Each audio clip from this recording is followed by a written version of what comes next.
We want to see more of these students successful. We want to see them become the people they can and to become great citizens to help Cotacachi as a whole and to help Ecuador as a whole. We're changing the lives of students. This is sixth graders wanting to go on to seventh grade and can't do it for lack of $200.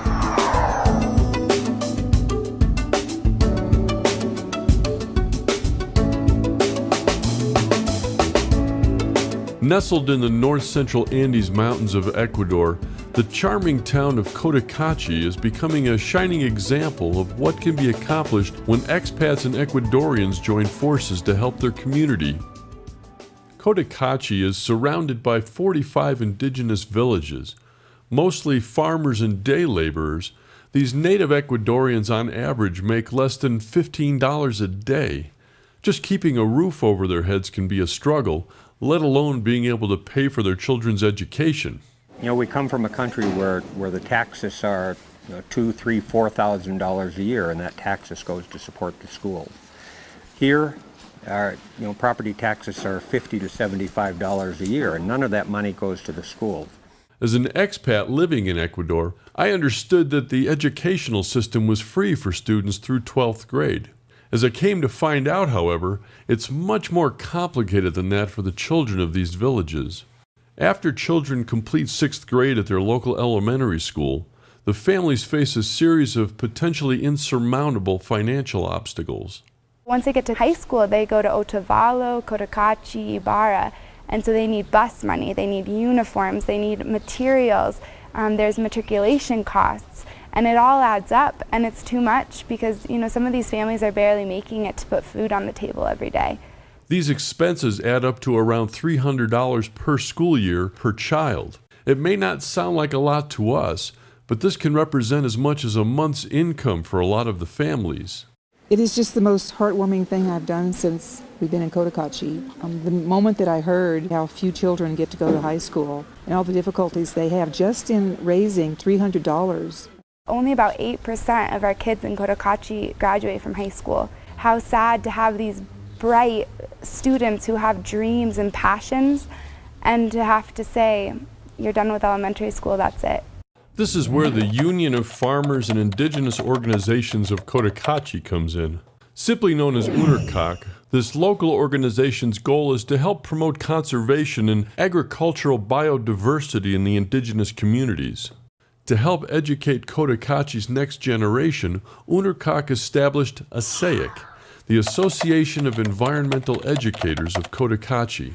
Made up of local teachers, ASEIC created the Cotacachi Scholarship Program in 2006. The idea was simple. ASEIC teachers would start by picking the hardest working and most deserving children. Then, through donations, they would raise $200 of the $300 needed for each student. The families of the scholarship students would then contribute as much of the remaining $100 as they could afford. This way, the parents had a stake in the program and would help monitor their child's progress. As a teacher and president of ASEIC, Carlos Alta sees the scholarship program as an investment in the future of Cotacachi. Our goal is to help young people get an education so they can become the future leaders of their community. They'll be prepared to help their parents, Cotacachi and Ecuador. Along with Paige and Carlos, I had the opportunity to visit some of the scholarship students at their homes.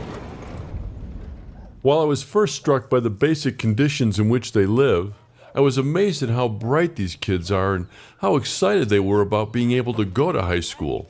15-year-old Sandra talked about what she wanted to be when she grew up. I hope in the future to work with computers, to be a teacher or a doctor. Sandra's mother, Maria, was so grateful Sandra is in the scholarship program, she must have hugged me 5 times during our visit to show her appreciation. One of the most rewarding parts of the program is knowing that you're sponsoring a specific child.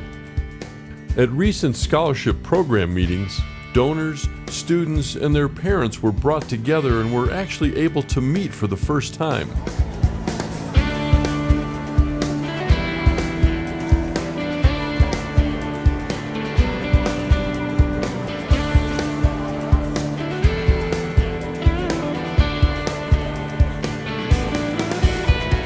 The students also showed their creative side. Some of the boys demonstrated their recycling program that turns discarded paper into colorful greeting cards. By selling these cards, the students themselves have raised over $1,000 for the scholarship program. Next, the girls showed us their dancing skills.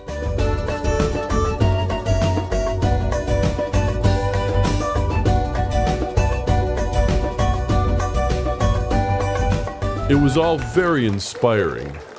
Afterward, everyone shared in a traditional feast. I expect this is the Ecuadorian version of a potluck meal. Literally, just dig in. Since most of the contributors have agreed to sponsor a student for the full 6 years of high school, many look forward to the opportunity of keeping up with their students' progress. You know, you get to know about them, and they're amazing people. You know, they're growing into amazing people and leaders. I see their confidence building. I see their passions building. And I hope with this scholarship program that they can continue that and become the people they want to become. Having started with just a couple of children, the scholarship program is now sponsoring 65 students. They have hopes of reaching 100 in the next several years, but it's going to take more money and continued support from the community. We need more donations. You know, we have enough for this coming school year, but I have to say we don't for in 2 years to come, which is a little scary. I was surprised to find out that donations aren't just coming from the local community. We've had lots of people from literally all over the world that have donated. I had a guy from Uruguay donate $1,000 here about 3 months ago. He's never been to Ecuador, but he heard about the program and he wanted to participate. Michelle Lewis and her children found out about the scholarship program as they were preparing to visit Ecuador for several months. They were here to volunteer as English and computer teachers in an indigenous school. They wanted to get involved before they arrived and had some very creative ideas on raising money for the program. We did bake sales, and we also sold items on Craigslist for other people. So we'd sell their item on Craigslist, and a certain percentage of the value of the item would go to the scholarship fund, and we would put that on Craigslist. It was a fabulous way to raise money, and we raised $1,400, which turned into 7 scholarships for students to attend school in Cotacachi this year. Michelle sees the scholarship program as a fantastic learning opportunity for students back in the U.S. All a student in the United States has to do is raise $200. That's like 4 bake sales.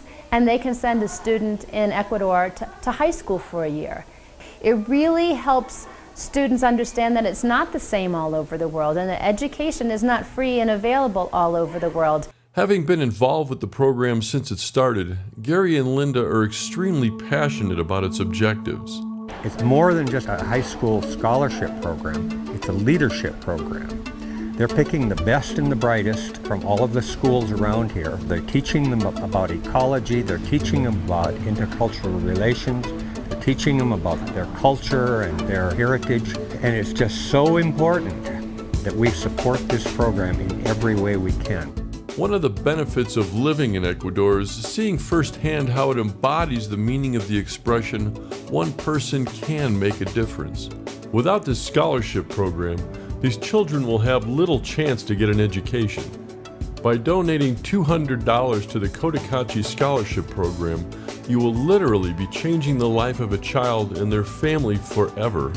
I think it's one of the best things that we can do as expats. It's the way that we can show the indigenous that we care about them and that we care about the future of this town, and it can make you feel good about yourself and change the lives of a student.